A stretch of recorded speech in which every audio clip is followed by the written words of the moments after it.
ഇന്ന് ഒരു വാലന്റൈൻസ് ഡേയും കൂടെ എത്തിയിരിക്കുകയാണ്. ചോദ്യം: പെന്തക്കോസ്തുകാർക്ക് വാലന്റൈൻസ് ഡേ ആഘോഷിക്കാമോ?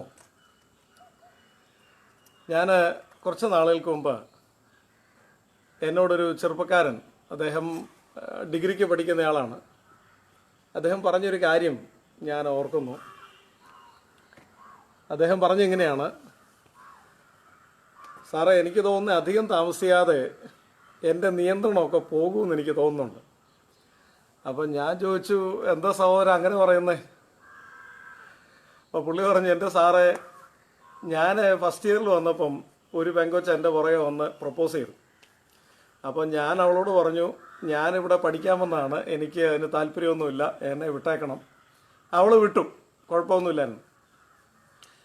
രണ്ടാമത്തെ ഇയർ ആയപ്പോൾ വേറൊരു പെങ്കൊച്ച് ഇതുപോലെ തന്നെ എൻ്റെ അടുത്ത് പ്രപ്പോസ് ചെയ്തുകൊണ്ട് വന്നു. അപ്പോൾ അതും ഞാൻ പറഞ്ഞ് മനസ്സിലാക്കിയപ്പം അത് വിട്ടുപോയി. പക്ഷേ മൂന്നാമത് വന്ന പാർട്ടിയോട് ഞാൻ പറഞ്ഞായിരുന്നു, എനിക്കിതിലൊന്നും താല്പര്യമില്ല, എന്നെ വിട്ടേരെ, ഞാനിവിടെ പഠിക്കാൻ വന്നതാണ്. പക്ഷേ എൻ്റെ സാറേ, ഇവള് പറഞ്ഞുകൊണ്ട് കിടക്കുന്നത് ഞാൻ അവളോട് ഏസ് പറഞ്ഞു. അപ്പോൾ ഞങ്ങൾ തമ്മിൽ ഭയങ്കര അഫെയറാണെന്നാണ് പറഞ്ഞുകൊണ്ട് കിടക്കുന്നത്. അപ്പോൾ പിള്ളേർ പലരും എന്നോട് ഇതിങ്ങനെ പറഞ്ഞപ്പോൾ എനിക്ക് ഇച്ചിരി പ്രശ്നം, എനിക്ക് ഒരു ദേഷ്യം തോന്നി. ഞാൻ അവളെ വിളിച്ചിട്ട് പറഞ്ഞത്, ഇനി മേലാൽ എൻ്റെ പേരും പറഞ്ഞുകൊണ്ട് നടക്കരുത്, ഞാൻ നിന്നോട് നോന്നല്ലേ പറഞ്ഞേ. അപ്പോൾ ഇപ്പോൾ അവൾ പറയാ, സാറേ, ഞാൻ അവളെ ചീറ്റ് ചെയ്തു, അപ്പോൾ അവൾ ആത്മഹത്യ ചെയ്യാൻ പോകാമെന്ന് പറഞ്ഞുകൊണ്ട് നടക്കുന്നു. എൻ്റെ സാറേ, എനിക്ക് അധികം താമസിയാതെ എൻ്റെ നിയന്ത്രണമൊക്കെ നഷ്ടപ്പെടുമെന്ന് തോന്നുന്നുണ്ട്. എനിക്ക് തോന്നുന്നത് നമ്മുടെ ചെറുപ്പക്കാരിൽ ബഹുഭൂരിപക്ഷം പേർക്കും ഇന്ന് പ്രണയബന്ധങ്ങളുണ്ട്. അത് ചിലപ്പം പാസ്റ്റർമാരും ഒക്കെ ഏറ്റവും ആത്മീകരാണെന്നും ഇല്ലെങ്കിൽ അതുപോലെ മാതൃകയായിട്ട് ജീവിക്കുന്നവരെന്നൊക്കെ പറഞ്ഞുകൊണ്ട് കിടക്കുന്ന ചില ആളുകൾക്കായിരിക്കാം പ്രണയബന്ധങ്ങൾ പെട്ടെന്ന് ഇങ്ങനെയൊക്കെ ബന്ധങ്ങളുണ്ടെന്ന് അറിയുമ്പോൾ കൂടുതൽ നമുക്ക് ഇല്ലെങ്കിൽ പാസ്റ്റർമാർക്കൊക്കെ ഷോക്ക് ഉണ്ടാകുന്നത്. എൻ്റെ ഒരു എക്സ്പീരിയൻസ് അനുസരിച്ച് ഞാൻ ഓർക്കുന്നുണ്ട്, ചർച്ചിലൊക്കെ ഏറ്റവും ആക്റ്റീവായി നിന്ന ഒരു പെൺകുട്ടി, ഭയങ്കര ആക്റ്റീവ്. അപ്പോൾ എല്ലാവർക്കും അവളെക്കുറിച്ച് ഭയങ്കര സന്തോഷമാണ്. യൂത്തിൻ്റെയൊക്കെ പ്രാക്ടീസിനൊക്കെ മുൻനിരയിലാണ്. ആളുകളെയൊക്കെ എന്തിനേറെ സുവിശേഷം പറയാനും ഒക്കെ ഭയങ്കര ഒരു. അപ്പോൾ ഞാനും പലപ്പോഴും ഓർക്കാറുണ്ട്, പെൺകുട്ടികളായി ഇങ്ങനെ വേണം. അപ്പം ഞാൻ പലരോടും പറയാറുമുണ്ട്, ഇങ്ങനെയാണ് വേണ്ടിയത്. പക്ഷേ ഒരു ദിവസം അവൾക്ക് ഡിപ്രഷൻ ഉണ്ടായി. അപ്പോൾ എന്നോട് പാരൻസ് പറഞ്ഞു അവളോട് സംസാരിക്കണം. അപ്പോൾ സംസാരിച്ച് വന്നപ്പോഴാണ് ഇവള് ഒരു വിധത്തിൽ ഇവളുടെ മാതാപിതാക്കൾ അംഗീകരിക്കാൻ സാധ്യതയില്ലാത്ത ഒരു ചെറുക്കൻ, അങ്ങനെ ഒരു വിധത്തിൽ ഞാൻ പറയാം, ഇനി ബാക്കി അങ്ങനെ ഒരു സോഷ്യൽ ഡിസ്റപ്ഷന് ഞാൻ ആഗ്രഹിക്കുന്നില്ല, ഇങ്ങനെ പറയാം. എന്തായാലും ഈ കുടുംബത്തിന്, ഇവരുടെ ബന്ധുക്കൾക്ക് ഒരു വിധത്തിലും അംഗീകരിക്കാൻ പറ്റാത്ത പശ്ചാത്തലമുള്ള ഒരു ചെറുക്കൻ.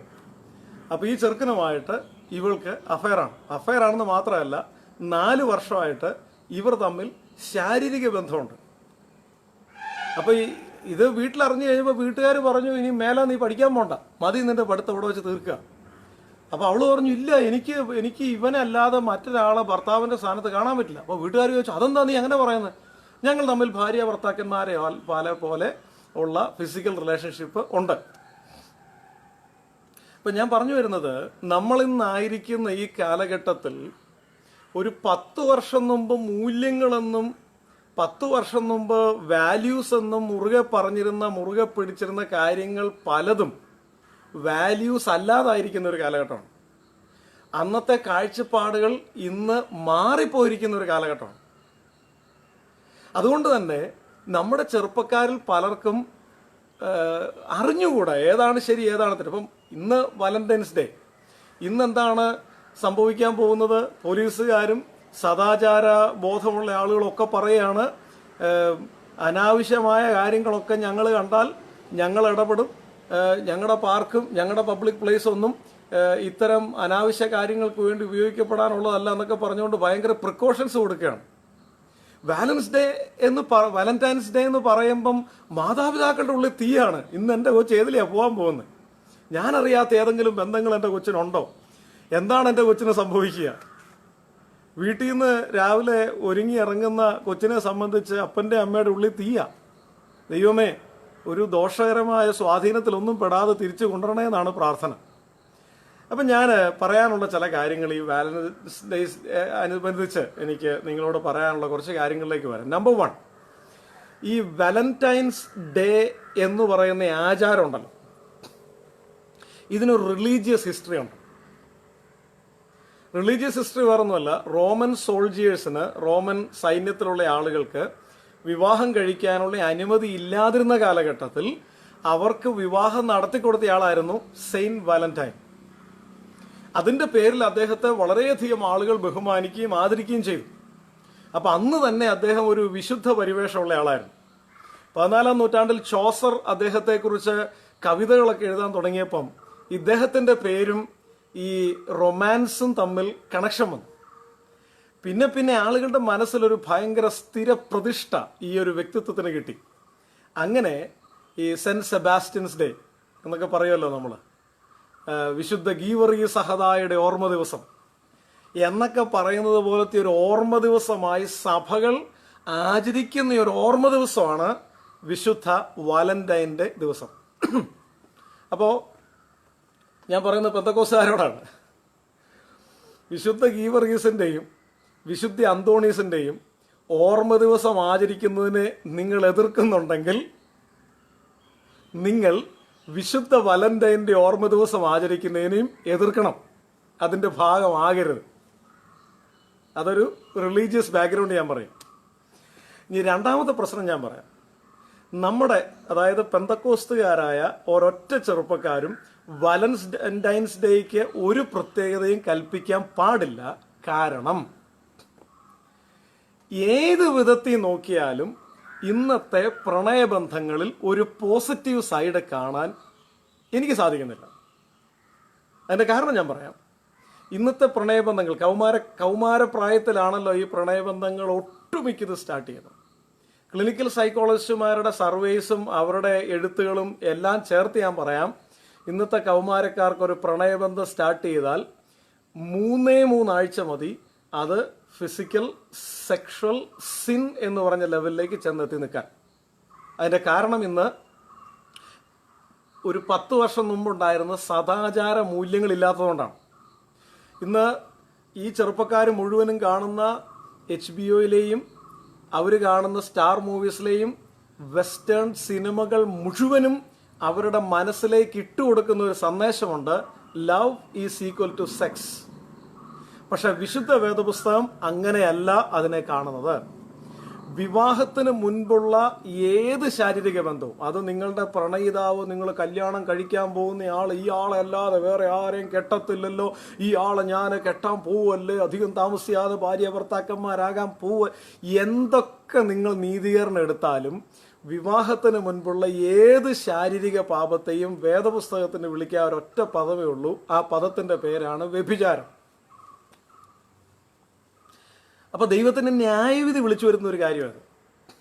അപ്പൊ ഇന്ന് രാവിലെ ഈ വാലന്റൈൻസ് ഡേക്ക് എന്തെങ്കിലും വിധത്തിലുള്ള ശാരീരിക പാപങ്ങളും അത്തരത്തിലുള്ള ഏതെങ്കിലും ബന്ധങ്ങളും പ്ലാൻ ചെയ്തിരിക്കുന്ന ആരെങ്കിലും ഈ സന്ദേശം കേൾക്കുന്നുണ്ടെങ്കിൽ എനിക്ക് നിങ്ങളോട് പറയാനുള്ളത്, ഇന്ന് നിങ്ങൾ സുഖമെന്ന് വിചാരിക്കുന്ന ഈ ഓരോ പ്രവൃത്തിയും വിഷമുള്ള ഒരു സർപ്പത്തിന്റെ ദംശനം പോലെ നാളെ നിങ്ങളെ തിരിഞ്ഞുകൊത്തും. അത് ഒരു ക്രിസ്ത്യൻ കൗൺസിലർ എന്ന നിലയിൽ കഴിഞ്ഞ 12 വർഷത്തെ എൻ്റെ കൗൺസിലിംഗ് എക്സ്പീരിയൻസസിൽ ഞാൻ പറയാം.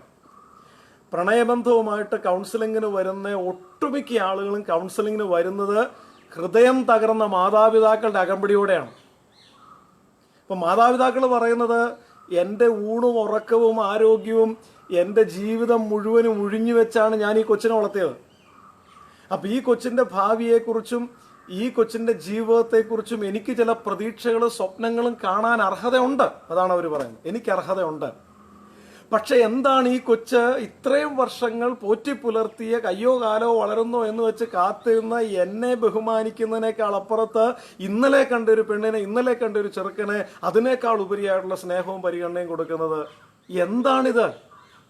ഇത് ശരിക്കും പറഞ്ഞൊരു ഓപ്പിയം പോലെ. ഈ പ്രണയം നിങ്ങളുടെ തലയ്ക്ക് പിടിച്ചാൽ ശരിക്കും ഈ മയക്കുമരുന്ന് കയറിയ പോലെ ഇതിൽ നിന്ന് പുറത്തു വരണമെങ്കിൽ ഭയങ്കര ബുദ്ധിമുട്ടാണ്. നോ വണ്ടർ നമ്മുടെ കൾച്ചറിൽ ഈ പ്രണയത്തെ വിളിക്കുന്ന ഒരു പേരുണ്ട്, ലൈൻ അടിക്കുക. ഇത് KSEBക്കാരുടെ ഭാഷ.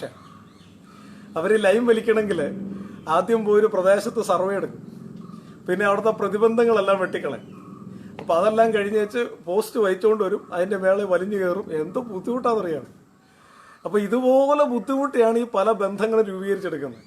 അവസാനം ഇത് കുഴച്ചിലാണെന്ന് മനസ്സിലായി കഴിയുമ്പം പലരും കരഞ്ഞോണ്ട് എന്നോട് പറയാറുള്ളത്, എൻ്റെ സാറേ ഞങ്ങൾ ഇത്രയും വരെ പോയില്ലേ, ഞങ്ങളുടെ ഇടയ്ക്ക് ഇത്രയും കാര്യങ്ങളൊക്കെ സംഭവിച്ചില്ലേ, ഇനി ഈ വ്യക്തിയെ മറന്നു വേറൊരു വ്യക്തിയുടെ പുറകെ കൂടുന്നത് തെറ്റല്ലേ? അവരോട് എനിക്ക് പറയാനുള്ളത് ഇത്രയേ ഉള്ളൂ. ഞാൻ കോട്ടയത്തുനിന്ന് ബസ്സിൽ കയറി, എനിക്ക് പോകേണ്ടത് തിരുവനന്തപുരത്തേക്കാണ്. അപ്പോൾ ബസ്സിൽ കയറി കുറച്ചു നേരം കഴിഞ്ഞപ്പം ടിക്കറ്റ് എടുക്കാൻ കണ്ടക്ടർ വന്നപ്പം അപ്പം ഞാൻ കണ്ടക്ടറോട് പറഞ്ഞു അതെ ഒരു തിരുവനന്തപുരം. അപ്പം കണ്ടക്ടർ എന്നെ അടിമുടി നോക്കി, എവിടെ നോക്കിയിട്ടാണ് കയറിയേ, ഇത് കോഴിക്കോട് പോകുന്ന ബസ്സാണ്. ഇത് പറഞ്ഞാൽ ഞാൻ എന്ത് ചെയ്യും?